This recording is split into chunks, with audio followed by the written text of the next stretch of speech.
নমস্কার, আর্টিস্টিক কিশোর চ্যানেলে আপনাদেরকে স্বাগতম জানাই।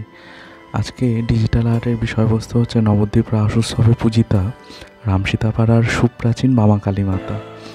বামা কালী হচ্ছেন দেবী দক্ষিণাকালীর বিপরীত স্বরূপা। দেবীর বাঁ পাটা বামা কালী মূর্তিতে আমরা দেখি বিগ্রহে। বাঁ পাটা দেবীর আগে থাকে, মানে শিবের বক্ষে থাকে, এবং ডান পাটা শিবের পায়ের ওপর থাকে।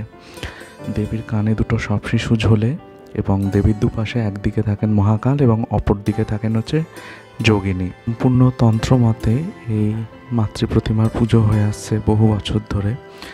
এই পুজোর আরেকটি বিশেষত্ব হলো এই বামা কালী পুজো কিন্তু গৃহীদের জন্য নয়, গৃহে এনার আরাধনা হয় না, এবং এই পুজোতে ইলিশ মাছ ভোগ দেওয়া হয়। অত্যাধিক সুন্দর প্রতিমা হয়, অনেক রূপোর গয়না পরানো থাকে মাকে।